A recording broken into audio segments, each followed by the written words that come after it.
பல்வேறு போஸ்டிங்ல இருக்கக்கூடிய இந்த ஜெகதீஸ்வரி என்னுடைய ஃப்ரெண்டுங்க. ஒரு நடிகை பின்னாடி போனாங்க, அதனால இன்னைக்கு அமைச்சர் ஆயிட்டா. நான் என்னுடைய பத்திரிகை துறையில விஜயை பத்தி விமர்சனம் பண்ணப்ப, புஷி ஆனந்த் பத்தி விமர்சனம் பண்ணப்ப அவ எனக்கு போன் பண்ணி மிரட்டல் கொடுத்தா. லட்டு என்பது நம்ம இந்த பேக்கரியில வாங்குறோம்ல அந்த லட்டு கிடையாதுங்க. லட்டு என்பது ஒரு கோட் வேர்ட். பத்திரிகையாளரா இருக்கும் பொழுது என்கிட்ட அவன் வம்பு பண்ணிட்டு இருந்தான். நான் இப்ப அமைச்சர் ஆயிட்டேன், அதனால எனக்கு ரைட்ஸ் இருக்குது, அதிகாரம் இருக்குது என் கையில. எப்படி அரசு பள்ளிகள் சீரமைப்பதற்காகவும் அங்கன்வாடி மையங்கள் சீரமைப்பதற்காகவும் தான் அரசாங்கம் கொடுக்குது. மாற்றம் வேணும் அப்படின்னு டிவிக்கு ஓட்டு போட்டாங்க மக்கள். இப்படி இங்க லட்டு கொடுக்கறதுல பெரிய பிரச்சனை நடந்துட்டு இருக்குது. ஆனா பாருங்க, நம்ம சிஎம் சார் மேடையில பேசும்பொழுது ஊழலை ஒழிச்சுட்டேன், லஞ்சத்தை ஒழிச்சுட்டேன் அப்படின்னு வீர தீர வசனங்கள்லாம் பேசிட்டு இருக்கிறாங்க. கவர்மெண்ட்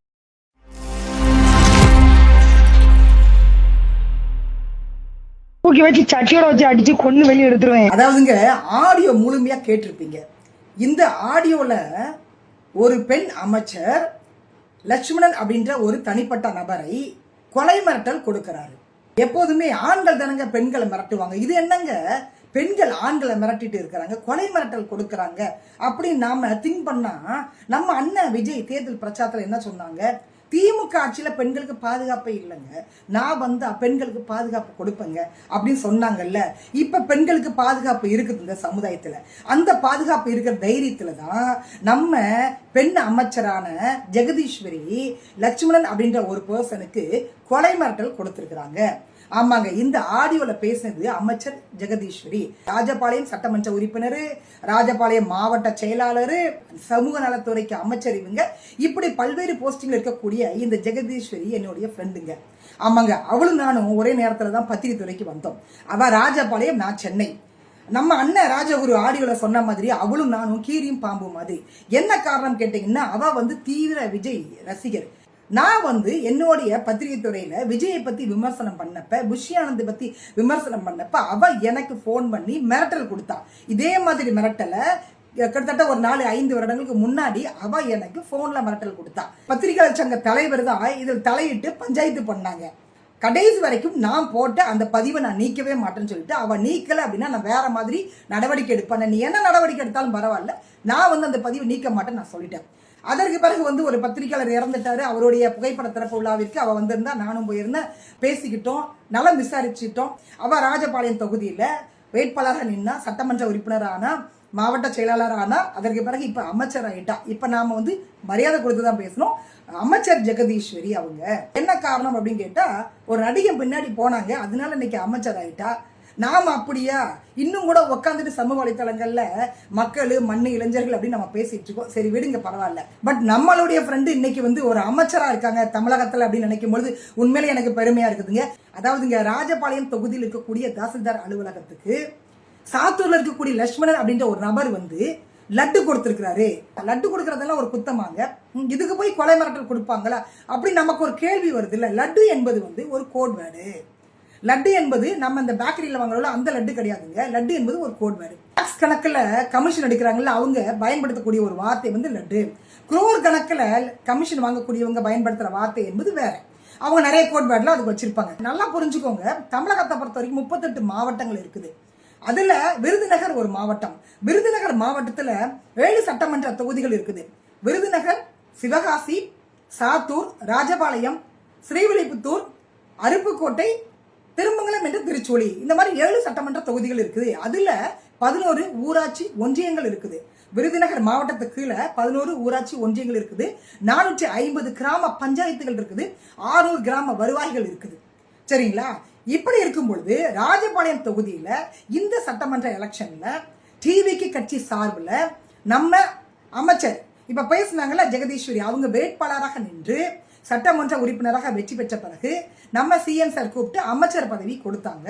சென்னையில இவங்க இருக்கும் பொழுது ராஜபாளையம் தொகுதிக்கு சாத்தூர் தொகுதியில உள்ளவங்க எல்லாம் லட்டு கொடுத்துட்டு இருக்கிறாங்க. அதனால நம்ம அமைச்சருக்கு கோவம் அங்க இருக்கக்கூடிய ஒன்றிய செயலாளர் ராஜகுருவை கூப்பிட்டு, என்ன நடக்குதுங்க, அவர் எப்படி இங்க லட்டு கொடுக்கலாம் அப்படின்னு கோபத்தை வெளிப்படுத்தி அப்படியே கொலை மிரட்டலும் கொடுத்திருக்காப்ல. அதாவதுங்க, எப்போதுமே ஆண்கள் தானங்க பெண்களை மிரட்டுவாங்க, பெண்கள் என்னங்க ஆண்களை மிரட்டிட்டு இருக்காங்க. நமக்கு கேட்கவே ரொம்ப ஷாக்கா இருக்குது. அப்படின்னா டிவிக்கு கட்சியில அதெல்லாம் சகஜங்க. டிவிக்கு கட்சியில் கூடிய பெண்கள் எப்படி பேசுவாங்க நமக்கு நல்லா தெரியும்ல. அதுவும் போக கடந்த சட்டமன்ற எலெக்ஷன் போது நம்ம அண்ணன் என்ன பேசுனாங்க, டிஎம்கே ஆட்சியில் பெண்களுக்கு பாதுகாப்பே இல்லை, நான் வந்தா பெண்களுக்கு பாதுகாப்பு கொடுப்பேன்னு சொன்னாங்கல்ல, அந்த பாதுகாப்பு கொடுத்த தைரியத்துல தான் நம்ம அமைச்சர் வந்து கொலை மிரட்டல் கொடுத்துருக்காங்க.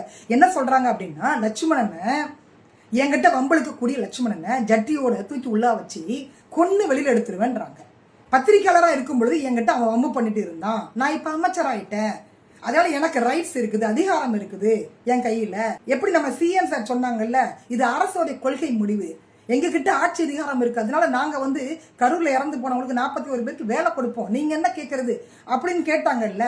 அதே மாதிரி தான் இன்னைக்கு பெண் அமைச்சர் வந்து நான் அமைச்சர், இன்னைக்கு கொலை பண்றது கூட எனக்கு ரைட்ஸ் இருக்குன்ற ரீதியில அவங்க பேசி இருக்கிறாங்க. தமிழக அரசு ஒவ்வொரு வருடமும் தமிழகத்தில் இருக்கக்கூடிய 234 தொகுதிக்கும் ஒரு தொகுதிக்கு 3 கோடி ரூபாய் ரீதியில நிதி ஒதுக்குறாங்க. அப்படி தமிழக அரசு ஒதுக்கக்கூடிய அந்த 3 கோடி ரூபாய் நிதியில 11 ஊராட்சி ஒன்றியங்கள் இருக்குல்ல விருதுநகர் மாவட்டத்துல, ஒவ்வொரு ஊராட்சி ஒன்றியத்திற்கும் ஒவ்வொரு வட்டார வளர்ச்சி அலுவலர் பிடிஓ இருப்பாங்க. அதே மாதிரி கிராம பஞ்சாயத்து 450 கிராம பஞ்சாயத்து இருக்குன்னா அதுலயும் வந்து ஒவ்வொரு பிடிஓ இருப்பாங்க. இவங்க தான் இந்த கான்ட்ராக்டரை விடுறது. அப்படி விருதுநகர் மாவட்டத்தில் இருக்கக்கூடிய 7 தொகுதிகளுக்கும் ஒரு தொகுதிக்கு 3 கோடி ரூபாய் அப்படின்னா 21 கோடி ரூபாய் இந்த பட்ஜெட்ல தமிழக அரசு ஒதுக்க போறாங்க. அப்ப இந்த 3 கோடி ரூபாய் எதற்கு செலவிடப்படுகிறது அப்படின்னு கேட்டீங்கன்னா 90 லட்சம் ரூபாய், அதுல கிட்டத்தட்ட 1 கோடி ரூபாய் நீங்க எடுத்துக்கோங்க, அரசு பள்ளிகள் சீரமைப்பதற்காகவும் அங்கன்வாடி மையங்கள் சீரமைப்பதற்காகவும் தான் அரசாங்கம் கொடுக்குது. தமிழக அரசு நிதி ஒதுக்கீடு செய்யுது. மீதி இருக்கக்கூடிய 2 கோடி ரூபாயில நம்ம சாலை பராமரிப்பு, தண்ணி வரல, லைட் எரியல, இந்த மாதிரி தொகுதியில் என்னென்ன பிரச்சனைகள் இருக்கோ அதையெல்லாம் வந்துட்டு தீர்ப்பதற்காக தான் 2 கோடி ரூபாய் ஒதுக்குறாங்க. ஆக மொத்தம் ஒரு தொகுதிக்கு 3 கோடி ரூபாய் அரசாங்கம் ஒதுக்குறாங்க. அப்படி ஒதுக்கக்கூடிய அந்த 3 கோடி ரூபாய் என்பது யார் கண்ட்ரோலுக்கு வருதுன்னு கேட்டீங்கன்னா, மாவட்ட செயலாளர் கண்ட்ரோலுக்கு வருது, சட்டமன்ற உறுப்பினர் கண்ட்ரோலுக்கு வருது, அமைச்சர் கண்ட்ரோலுக்கு வருது. இப்ப விருதுநகர் மாவட்டத்துக்கு யார் அமைச்சர்? ஜெகதீஸ்வரி. யார் மாவட்ட செயலாளர்? ஜெகதீஸ்வரி. யார் சட்டமன்ற உறுப்பினர்? ஜெகதீஸ்வரி. அப்படி இருக்கும் பொழுது சாத்தூர்காரன் வந்து இங்க லட்டு கொடுத்து அந்த அம்மா வந்து ஒத்துப்பாங்களே, அதனாலதான் அந்த கேள்வியை முன் வச்சிருக்காங்க, கொலை மிரட்டல் கொடுத்துக்கிறாங்க, வந்தான்னா கொண்டு போடுவோம் அப்படின்னு சொல்லியிருக்காங்க. இந்த 3 கோடி ரூபாய் இவங்க கணக்கு எப்படி எழுதுவாங்கன்னு கேட்டீங்கன்னா, நாங்க பேருந்து நிலையம் கட்டினோம், அது ஒரு 2 லட்சம் ரூபாய் இருக்கும், இவங்க கணக்கு எழுதிருப்பாங்க 25 லட்சம் ரூபாய் கணக்கு எழுதுவாங்க. அப்புறம் வந்து ரோடு பேட்ச் ஒர்க் பண்றது, அப்புறம் தண்ணி வரலங்க, அப்புறம் ஸ்ட்ரீட் லைட் நாங்க போட்டாங்க, அப்புறம் பள்ளிக்கூடத்துல வந்து செவர் எடிகிற மாதிரி இருந்துச்சுங்க, அதை போய் சரி பண்ண, அங்கன்வாடியில சரி பண்ண, இப்படி 1008 கணக்குகளை எழுதி அதுல தாங்க இவங்க லட்சமா கமிஷன் அடிக்கிறது. 3 கோடி ரூபாய் ஒரு தொகுதிக்கு ஒதுக்குது இல்ல தமிழக அரசு, அது நம்மளுடைய வரி பணம். நம்மளுடைய வரி பணத்துல தான் இப்படி இருக்கக்கூடிய அரசியல்வாதிகள்லாம் ஊழல் பண்றாங்க. அதாவது திமுக ஊழல் பண்றாங்க அப்படின்னு தான் உங்களுக்கு ஓட்டு போட்டு உங்களை கொண்டு வந்தாங்க. ஆனா பாருங்களேன், பகிரங்கமாக ஆடியோல கொலை மிரட்டல் கொடுக்குறாங்க. எப்படி வேற தொகுதியில் உள்ளவன் ஏன் தொகுதியில வந்து லட்டு கொடுப்பான்னு கேட்கறாங்க. ஒரு பெண் அமைச்சர் வந்து கேட்கறாங்க, இந்த தொகுதியில் 1008 பிரச்சனை இருக்கு, அதற்காக அரசாங்கம் வந்து 3 கோடி ரூபாய் ஒதுக்குறாங்க. அந்த 3 கோடி ரூபாய் என்பது நம்மளுடைய வரி பணம். அந்த வரி பணத்துல நமக்கு தேவையானதெல்லாம் பண்ணாம இவங்க அங்கங்க கான்ட்ராக்ட் அப்படின்ற பெயர்ல லேக்ஸ் கணக்கில் கமிஷன் அடிச்சுட்டு இருக்காங்க. லேக்ஸ் கணக்கில் கமிஷன் அடிச்சதா போலி கணக்கு எழுதிட்டு இருக்காங்க. இப்படிதான் பல வருடங்களா நடந்துட்டு இருக்குது. நான் வந்து இந்த கட்சி அந்த கட்சியா நான் பேச வரலங்க, மாற்றம் வேணும் அப்படின்னு தானங்க டிவிக்கு ஓட்டு போட்டாங்க மக்கள். இப்படி இங்க லட்டு கொடுக்கறதுல பெரிய பிரச்சனை நடந்துட்டு இருக்குது. ஆனா பாருங்க, நம்ம சிஎம் சார் மேடையில பேசும்பொழுது ஊழலை ஒழிச்சுட்டேன், லஞ்சத்தை ஒழிச்சுட்டேன் அப்படின்னு வீரதீர வசனங்கள்லாம் பேசிட்டு இருக்கிறாங்க. கவர்மெண்ட் ஆபீஸ் போய் பாருங்க அப்படின்றாங்க, அங்க ஊழல் இல்லை லஞ்சம் இல்லை அப்படின்றாங்க. ஆமாங்க, வேற கட்சிக்காரங்க பண்ணக்கூடிய ஊழல் லஞ்சத்தெல்லாம் நீங்க ஒழிச்சிட்டீங்க, ஏன்னா அவங்களெல்லாம் உங்க கட்சியில சேர்த்து வச்சுட்டீங்கல்ல. விருதுநகர் மாவட்டத்தை பொறுத்த வரைக்கும் 7 தொகுதிகள் இருக்குது, சட்டமன்ற தொகுதிகள். 7 தொகுதிகளுக்கும் 21 கோடி ரூபாய் தமிழக அரசு நிதி ஒதுக்குவாங்க இந்த பட்ஜெட்ல. அப்ப 21 கோடி ரூபாயில 2% கமிஷன் போட்டா கூட எங்கேயோ போதுங்க நம்ம வரி பணம். திங்க் பண்ணி பாருங்க. இது மட்டும் இல்லாது 38 அமைச்சர்கள் இருக்கிறாங்கன்னு வச்சுக்கோங்களேன், அவங்க துறைக்கு தனியா அரசு நிதி ஒதுக்குவாங்க. அதுல கமிஷன் எடுத்தாங்கன்னா 2% கமிஷன் எடுத்தாங்கன்னா என்னங்க நடக்குதுங்க, என்ன நடக்குது பாருங்களேன். எந்த கட்சி ஆட்சிக்கு வந்தாலும் சரிங்க, இந்த லட்டு கொடுக்கறத அல்வா கொடுக்கறதெல்லாம் நாம ஒருவரும் தடுக்கவே முடியாதுங்க. அதையும் தாண்டி நம்ம சிஎம் சார் லஞ்சத்தை ஒழிக்கணும், ஊழலை ஒழிக்கணும் அப்படின்னு நினைச்சாலும் கூட அவருக்கு இருக்கக்கூடிய அமைச்சர்கள், சட்டமன்ற உறுப்பினர்கள், கவுன்சிலர் வரைக்குமே நேர்மையா செயல்பட்டாதானங்க லஞ்சம் ஊழலை வந்து ஒழிக்க முடியும்.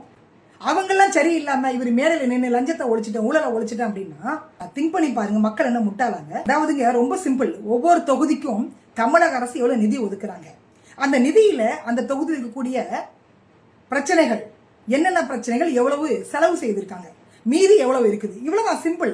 ஒரு குடும்பத்தை ரன் பண்ற மாதிரி தான் ஒரு தொகுதியும். இது அதே மாதிரி 38 துறைகள் இருக்குது அப்படின்னா 38 துறைகளுக்கும் தமிழக அரசு நிதி ஒதுக்கீடு செய்யறாங்க. அப்ப 38 அமைச்சர்களும் அந்த துறைக்கு அவங்க துறைக்கு எவ்வளவு செலவு செய்திருக்காங்க, எவ்வளவு மீதி இருக்கு, மக்களுடைய வரிப்பணம் எவ்வளவு மீதி இருக்கு. ரொம்ப சிம்பிள்ங்க. இதுலதான் இவங்க வந்துட்டு கமிஷன் அடிக்கிறது, இவங்களுக்கு தெரிஞ்சவங்களுக்கு கான்ட்ராக்ட் விடுறது, அதுல 2%, 5%, 10% வரைக்கும் கமிஷன் அடிப்பாங்க, கமிஷன் வாங்குவாங்க. நான் ஏற்கனவே சொன்ன மாதிரி இந்த 5 வருடங்கள் கழிந்த பிறகு நீங்க கூட்டி கழிச்சு பாருங்க. இப்ப இருக்கக்கூடிய அமைச்சர்கள், சட்டமன்ற உறுப்பினர்கள் அவங்களுடைய சொத்து விவரம் என்னன்றதை திங்க் பண்ணி பாருங்க. இவங்க உண்மையிலே லஞ்சத்தை ஒழிச்சாங்களா, ஊழலை ஒழிச்சாங்களா அப்படின்றது அந்த சொத்து பட்டியல நமக்கு தெரிஞ்சிடும். அதுவும் போக திமுக எம்எல்ஏ மார்கண்டையன் கோயில்பட்டி நிகழ்ச்சியில பேசும்பொழுது சிஎம் சாருடைய எலும்பை உடைச்சிருவன்னு சொல்லிட்டாரு. கொலை முயற்சி இது அப்படின்னு சொல்லிட்டு அவரை இமீடியட்டா கைது பண்ணி பாளையங்கோட்டை சிறைச்சாலையில வச்சுட்டாங்க, ரிமாண்ட் பண்ணிட்டாங்க. 15 days உள்ள இருக்கிறாரு அவரு. அப்ப திமுக எம்எல்ஏ மார்கண்டையன் பேசுனது கொலை மிரட்டல் அப்படின்னா அமைச்சர் ஜெகதீஸ்வரி பேசுனது எதுல வரும்? இது கொலை மிரட்டலா இல்லையா?